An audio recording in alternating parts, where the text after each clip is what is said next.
ಏನೆಲ್ಲ ಕೇಳಿದ್ರು ಏನು ಹೇಳಿದ್ರು ನೀವು?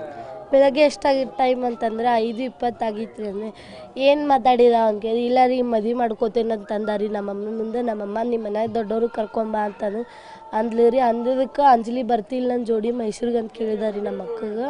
ನಮ್ಮ ಅಕ್ಕ ಬರಂಗಿಲ್ಲ ಅಂದದಕ್ಕೆ ಚಾಕು ಹಾಕಿದ ರೀ ಅವ ಅಂತ. ಮತ್ತೇನು ಕೇಳಿಲ್ಲ, ಅವ್ರು ಭರವಸೆನೇ ಕೊಟ್ಟಿಲ್ಲ, ಏನೂ ಕೊಟ್ಟಿಲ್ಲ. ಅವರು ಶಿಕ್ಷೆ ಹಾಕೈತಮ್ಮ ಅವ್ನಿಗೆ. ಮತ್ತು ಹುಡುಗಿ ಕೇಸ್ ಅದಾವೇನು ಇಲ್ಲಿ ಅವ್ನು ಯಾವಾರ ಅಂದ್ರೆ ಅದೇನು ಗೊತ್ತಿಲ್ಲ ರೀ ನಮ್ಗೆ. ಇಲ್ಲೊಂದು ಹುಡುಗಿದು 5 ತೊಲಿ ಬಂಗಾರ ಒಯ್ದಿದ್ದು ಅದೊಂದ ಗೊತ್ತು ರೀ. ಅವಾಗ ನೋಡೇವಿ ಇವನ್ನ, ಮತ್ತು ನೋಡೇ ಇಲ್ರಿ, ಪರಿಚಯ ಇಲ್ರಿ ಅವ ನಮ್ಗಂತ. ಎಷ್ಟು ಜನ ಇದ್ರಮ್ಮ ಒಳಗೆ? ಆಫೀಸರ್ ಎಷ್ಟು ಮಂದಿ ಬಂದಿದ್ರು? ಅವರು ಒಬ್ರು ಇದ್ರು, DC ಸಾಹೇಬ್ರು, CID ಇಬ್ರು ಇದ್ರು. ಭರವಸೆ ಕೊಟ್ರೆ ನಿಮ್ಗೆ? ಸ್ವಲ್ಪ ಭರವಸೆ ಐತಿ. ಪೂರ್ತಿ ಬರ್ಬೇಕಂದ್ರೆ ಅವ್ರ ಶಿಕ್ಷೆ ಕೊಡ್ಬೇಕು.